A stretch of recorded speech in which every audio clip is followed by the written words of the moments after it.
Video like जरूर कर लीजिए और ऐसे वीडियो लगातार फ्री में पाने के लिए चैनल को तुरंत सब्सक्राइब कर लीजिए और बेल आइकन को जरूर टैप कर लीजिए ताकि आगे भी सारे वीडियो आपको मिलते रहे। यूट्यूब में फॉलो करते हैं तो प्लीज ये वाला फ्री टेलीग्राम चैनल जरूर ज्वाइन कर लीजिएगा। सारे नोटिफिकेशन, सारे अपडेट यहीं पे आते हैं, ध्यान रखिए। जय हिंद everyone, welcome you all to study for civil services. और आज हम लोग अक्टूबर महीने के तीसरे हफ्ते के करंट अफेयर्स को स्टार्ट करने वाले हैं।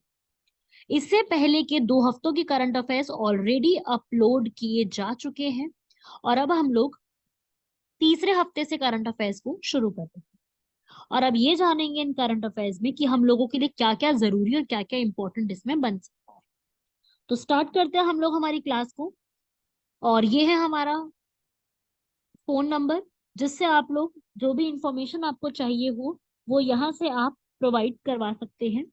जो भी इंफॉर्मेशन आपको यहाँ पर चाहे वो क्लास से जुड़ी हुई, पीडीएफ से जुड़ी हुई, वीडियो से जुड़ी हुई चाहिए, वो सब इस नंबर पे आपको मिल जाएगी।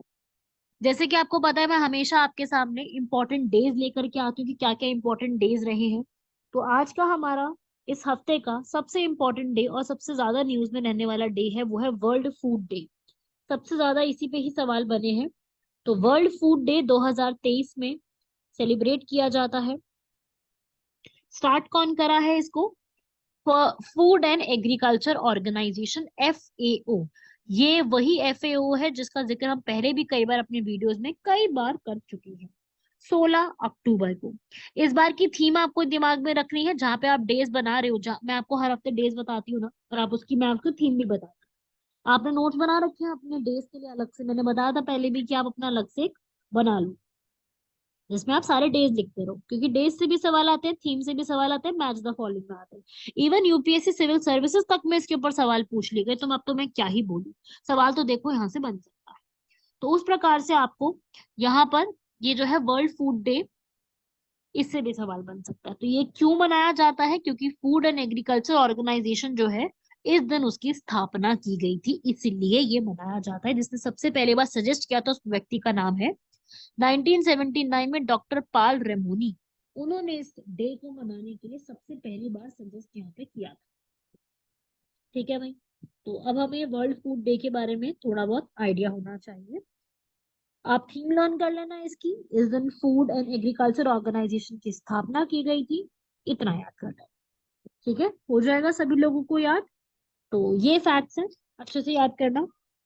वर्ल्ड फूड ऑर्गेनाइजेशन या वर्ल्ड फूड प्रोग्राम, ये सब जितने भी ऑर्गेनाइजेशन है ना, ये जो भी भुखमरी है ना, उसको कंट्रोल करने के लिए सबसे ज्यादा काम करती है।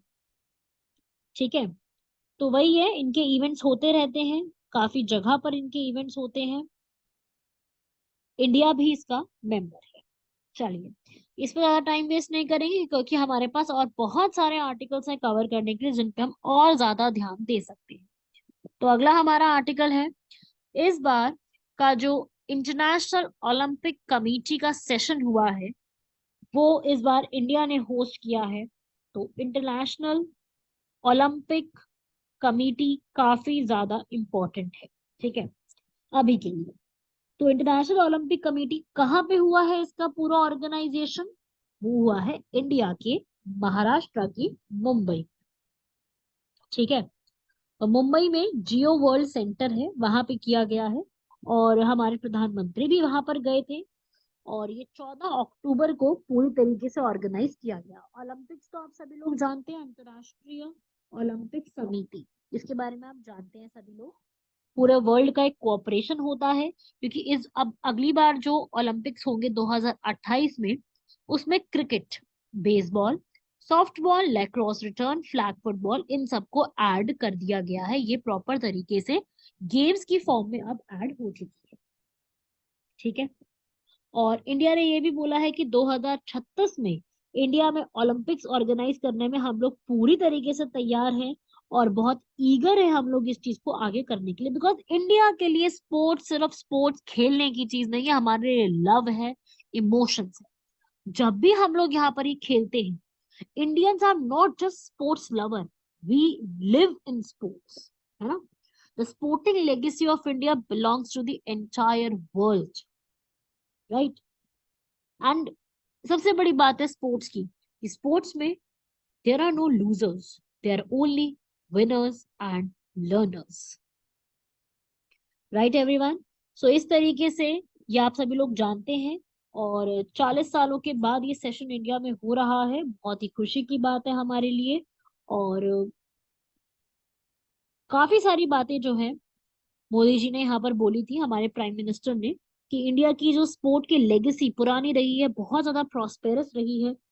और इंडिया जो है, चाहे हॉर्स राइडिंग हो, रेसलिंग हो, स्विमिंग हो, सब में टॉप पे रहा है। धनुर्वेद संहिता के बारे में भी उन्होंने बताया था, कोड फॉर आर्चरी, जिसमें हमारी बहुत सारी आर्चरी की स्किल्स आती हैं, वो सब भी हम लोगों को यहाँ पर स्पोर्ट्स लेगेसी के बारे में ही हमें बताते हैं। राइट।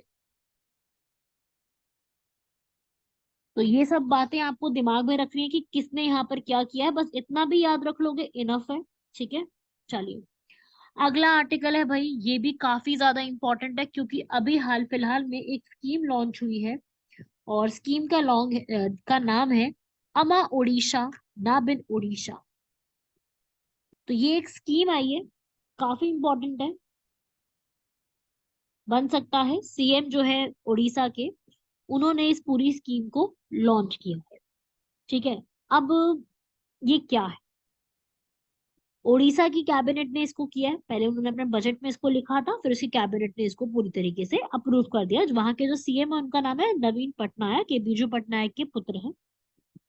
ये बेसिकली क्या काम करेगा, ये काम करेगा हमारे रूरल इंफ्रास्ट्रक्चर को बढ़ाने, किसको, रूरल को, ग्रामीण बुनियादी ढांचे को सही करने के लिए इसका सबसे बड़ा योगदान रहेगा। मेरे हिसाब से काफी अच्छा प्रोजेक्ट है, क्योंकि उड़ीसा में ट्राइबल कम्युनिटीज भी बहुत है, और उड़ीसा में गांव परिवार भी बहुत है। तो उस हिसाब से जो हमारी पंचायत है उसको असिस्टेंस देनी चाहिए।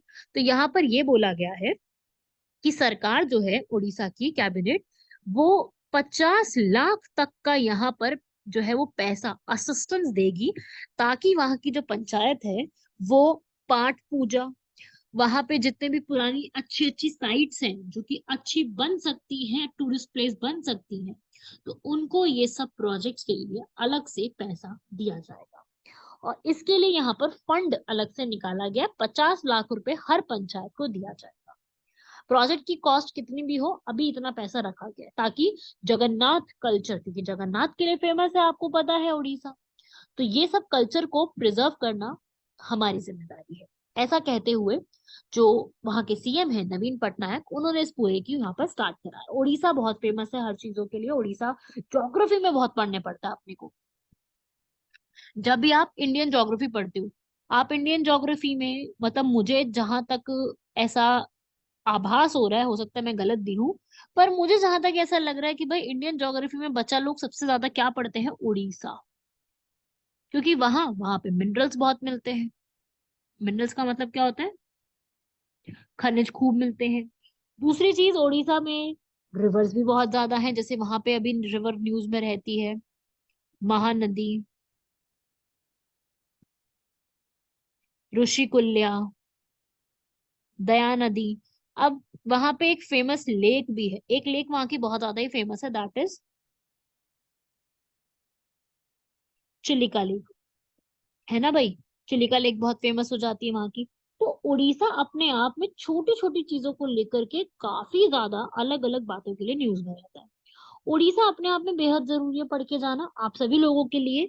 ठीक है, मैं आपको, आप सभी लोगों को ये बात कहूंगी कि सब लोग अच्छे से तरीके से उड़ीसा के जितने भी फैक्ट्स हैं, जब भी ज्योग्राफी पढ़ो, पढ़ के जाना।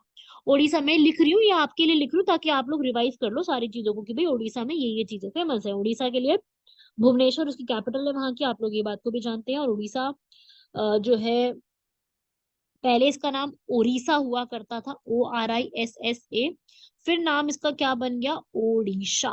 कब हुआ, 2011 में ये नाम बदला गया है। ठीक है। और अच्छी खासी एसटी पॉपुलेशन रहती है यहाँ पर। अच्छा, आपको एक चीज बता दूं, जब हम लोग यहाँ पर अपना जनगण मन नेशनल एंथम पढ़ते हैं, तब हम ये देखते हैं ना, वहां पे बोलते हैं पंजाब सिंध गुजरात मराठा द्रविड़ उत्कल बंग। तो पंजाब सिंध गुजरात मराठा तो आप लोगों को ही पता है, द्रविड़ मतलब साउथ है, उत्कल एक शब्द आपने और देखा है, उत्कल, और बंग मतलब बंगाल। तो भाई उत्कल शब्द से क्या अभिप्राय है? ये उत्कल जो है वो उड़ीसा का पुराना नाम है। ठीक है, तो ये नाम जनगण मन में जो आता है उत्कल, वो उड़ीसा को रेफर करते हुए आता है। ठीक है, ये बात भी ध्यान में रखिए। अब बात करें उड़ीसा में कुछ इंपॉर्टेंट ज्योग्राफिकल पॉइंट्स की, तो देखिए वहां पे राष्ट्रीय उद्यान, नेशनल पार्क्स भी आपको मिलेंगे, जैसे कि उड़ीसा का बड़ा ही फेमस नेशनल पार्क है भिट्टरकनिका नेशनल पार्क और सिमलीपाल। ये दो रट लो मेरे साथ, भिट्टरकनिका, सिमलीपाल, याद हो जाएगा, रट लो। वहां पे डैम है, एक ही इंपॉर्टेंट याद कर लो, हीराकुड डैम। कौन सी नदी पे है? महानदी पे। ये इंडिया का सबसे लंबा, लॉन्गेस्ट डैम है। यहाँ पे टेम्पल है, कौन सा? Konark sun temple. देखो ये तो सभी जानते हैं, अगर आप में से ये बात कोई नहीं जानता ना तो बहुत गलत कर रहे हो, अपनी पढ़ाई करो अच्छे से। ठीक है भाई, ये Konark sun temple Puri area में है। अच्छा, चलो ये तो पता है आपको कि ये है कोणार्क सन टेम्पल। सवाल ये बनता है कि कोणार्क सन टेम्पल बनाया किसने था? ठीक है, मेन सवाल तो ये बनता है कि ये बनाया किसने है। तो देखिए ये जो कोणार्क सन टेम्पल का जो बनाया है, ये नरसिम्हा देव ने यहाँ पर बनाया है।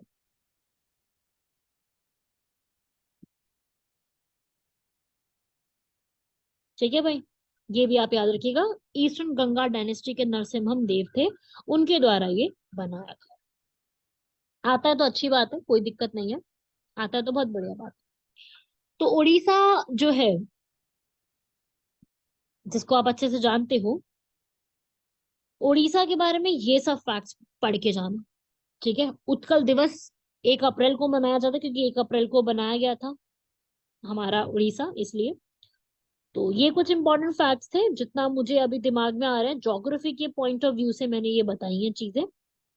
अच्छा, एक चीज और मैं बता दूं, यहाँ पर एक रिसर्च इंस्टीट्यूट का हेडक्वार्टर्स भी है, ये भी बन सकता है एग्जाम में। तो कौन सा रिसर्च इंस्टीट्यूट है? National rice research institute 1966।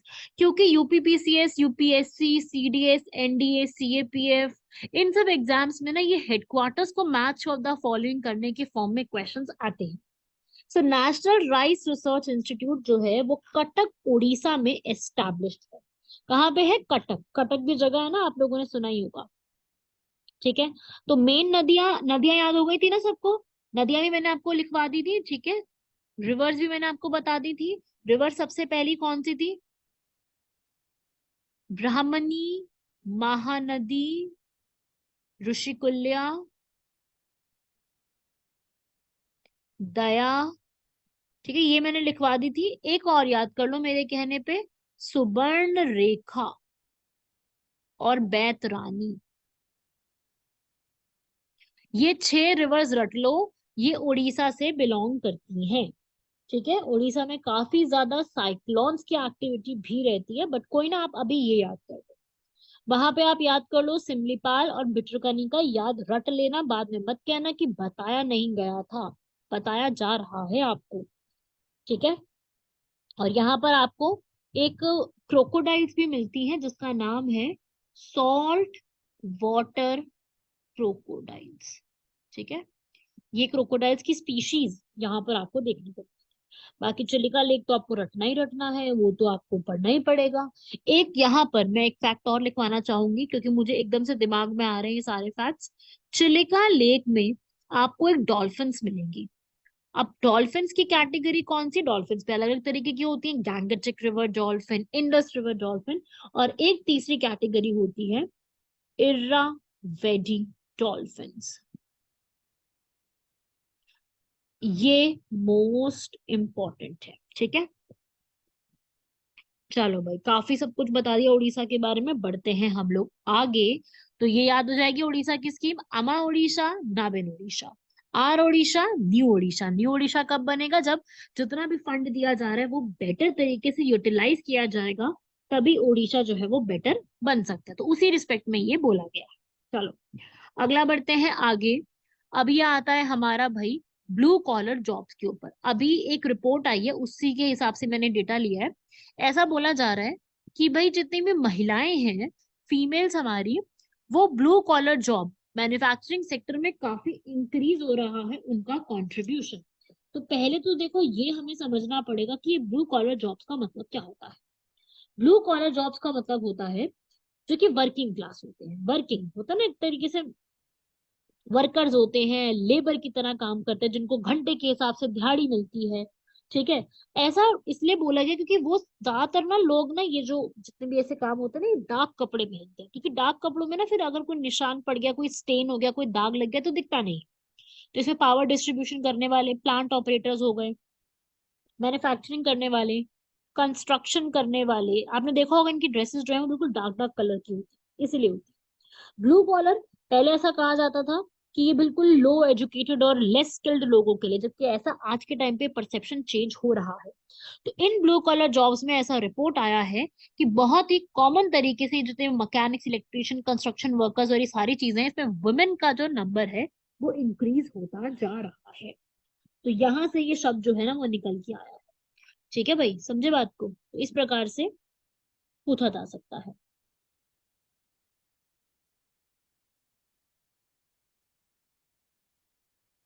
ठीक है भाई, हो जाएगा ना? ऐसे व्हाइट कॉलर भी होते हैं, व्हाइट भी बड़े फेमस है इसीलिए। व्हाइट फेमस होते हैं जो कि हाई सैलरी में काम करते हैं।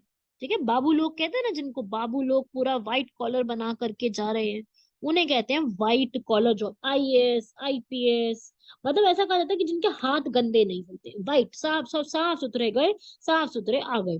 बाकी क्या होता है ना, लेबर लोगों को काम करना पड़ता है, हाथ से यूज करना होता है, तो उनको हाथ का इस्तेमाल नहीं करना पड़ता। ठीक है भाई, उसे हम कहते हैं white collar.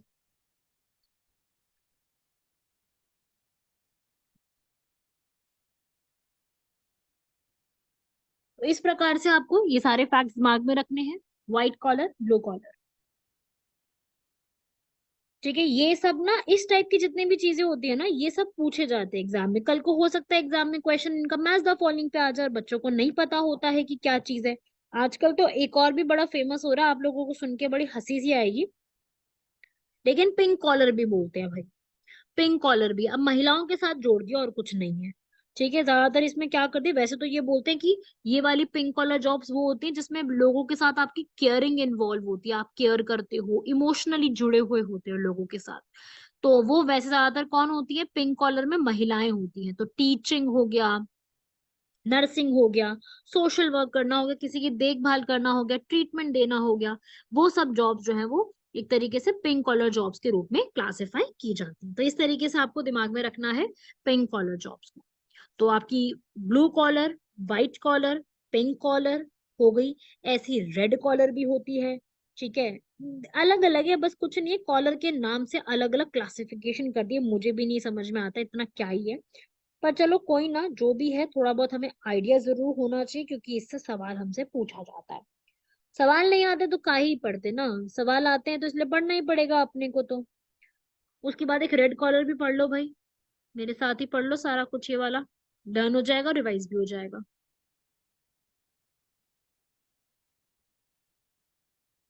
Red collar jobs वो होती हैं जो कि प्राइमरी, जो हमारे क्षेत्र होते हैं, प्राइमरी एक्टिविटीज में जुड़े हुए हैं। प्राइमरी का मतलब कि सबसे प्राथमिक क्षेत्र में है। ठीक है भाई, क्योंकि उनका आउटडोर वर्क बहुत ज्यादा होता है, बाहर की तरफ काम करना, एग्रीकल्चरल एक्टिविटीज, रॉ मटेरियल में काम करना, natural resource, mining, fishing, dairy, इन सब में काम करता है ना प्राइमरी। आपने इकोनॉमिक्स में पढ़ा ही होगा ये चीज तो। इस वजह से इनको क्या बोला जाता है, रेड कॉलर जॉब्स के नाम से जाना जाता है। ठीक है भाई, चलिए बढ़ते हैं हम लोग अगले आर्टिकल की तरफ। नेक्स्ट आर्टिकल यहाँ पे कटी बिहू। कटी बिहू जो है उस ओकेजन के लिए यहाँ पर अभी हाल फिलहाल में हमारे जो प्राइम मिनिस्टर हैं उन्होंने सबको ग्रीट किया है।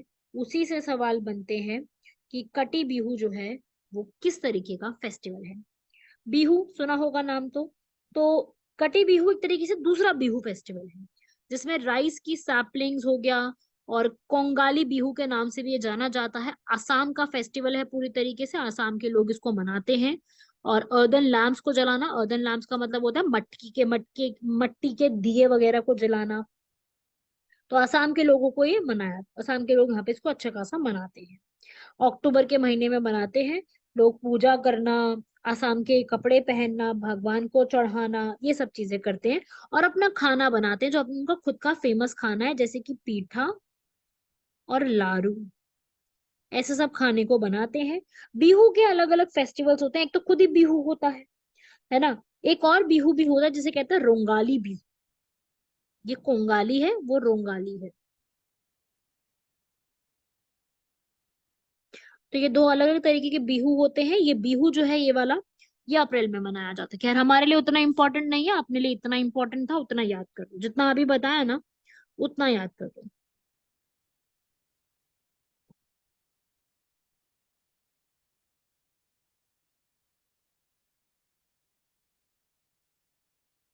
ठीक है भाई, आगे बढ़े इसके बाद।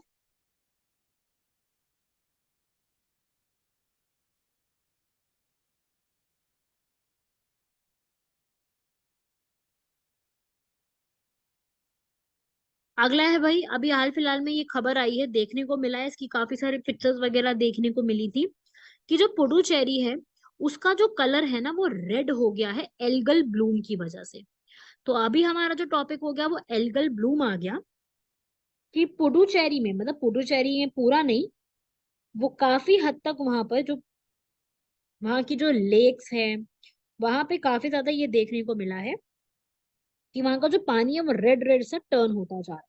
बीच जो बेसिकली वहां की है, ठीक है, वहां पर एक वाटिकुप्पम बीच है, गांधी स्टैचू है, ये सब काफी रेड में होता जा रहा है। सैंपल्स वगैरह कलेक्ट करें तो ये सब पता चला। क्यों? कई बार क्या होता है, जो एल्गी होता है उसकी एक्सेसिव ग्रोथ हो जाती है। ज्यादा ग्रोथ होने की वजह से वो आपको साफ दिखने लग जाता है, green, blue green, red, brown, easily दिखने लग जाता है। ठीक है, तो वो वहां पर आपको वाटर जो है वो इजीली नजर में आने लग गया, जिसकी वजह से वहां पे फिश और बाकी जो क्रिएचर्स हैं उनकी भी डेथ होने को देखने को मिल गई। अब ब्लूम जो है, एक्सेसिव ग्रोथ हो रही है अगर किसी की, तो उससे क्या होगा कि वो एकदम सरफेस पे आना शुरू हो जाएगा। सरफेस पे आना शुरू हो जाएगा तो सनलाइट ब्लॉक हो जाएगी। अब सनलाइट ब्लॉक हो जाएगी तो सनलाइट नहीं दिखेगी अगर, तो हमको दिक्कत होनी शुरू हो जाएगी, फोटोसिंथेसिस का प्रोसेस नहीं हो पाएगा, जिसकी वजह से ये सारी चीजें देखने को मिल रही है। तो ये एक बड़ा इंपॉर्टेंट पॉइंट है कि एल्गल ब्लूम की वजह से ऐसा हो रहा है। ठीक है, हार्मफुल होते जा रहे हैं वो वाले, और इसकी वजह से कलर क्या हो जाता है, उसका कलर हो जाता है रेड। तो रेड टाइड वर्ड कहीं पर भी आएगा याद रखिएगा, रेड टाइड किसके लिए इस्तेमाल किया जाता है, हार्मफुल एल्गल ब्लूम। ठीक है, और वहां पे रहने वाले जितने भी लिविंग ऑर्गेनिजम्स होते हैं ना उनकी भी डेथ होनी शुरू हो जाती है इसी की वजह से। तो ये न्यूज काफी ज्यादा वायरल हो रही थी कि ऐसा ऐसा देखने को मिल रहा है। क्लियर हुआ भाई यहाँ तक सबको? अगला ये भी बहुत इंपॉर्टेंट आर्टिकल है, इक्वाडोर के प्रेसिडेंट का आर्टिकल है। अभी हाल फिलहाल में काफी छोटी उम्र के 35 इयर्स ओल्ड एक प्रेसिडेंट बने हैं, डेनियल नोबोआ। अभी इलेक्शंस हुए हैं वहां पर, तो डेनियल नोबोआ प्रेसिडेंट के इलेक्शंस के लिए बने हैं। साउथ अमेरिका में एक कंट्री आती है, अक्टूबर में ही हुए थे, यंगेस्ट प्रेसिडेंट बन गए हैं इक्वाडोर के। और 52% वोट इनको मिले थे, और 48% वोट लुइजा गोंजालेस थे उनको मिले थे। ठीक है, इक्वाडोर की कैपिटल क्या है, इक्वाडोर की कैपिटल है कोचा, या क्यूचो भी पढ़ते हैं कई बार इसको, वो इसकी कैपिटल है। ठीक है भाई, तो ये छोटा सा आर्टिकल है, ज्यादा बड़ा आर्टिकल नहीं है, बस इतना दिमाग में रखना है कि इक्वाडोर के अभी यंगेस्ट एवर प्रेसिडेंट बने, क्योंकि एग्जाम में सीधा सवाल बन सकता है कि इक्वाडोर के प्रेसिडेंट का नाम क्या है। एग्जाम में सीधा नाम पूछते हैं, कोई और डिटेल इधर उधर की नहीं पूछते, नाम डायरेक्टली पूछा जाता है। ठीक है,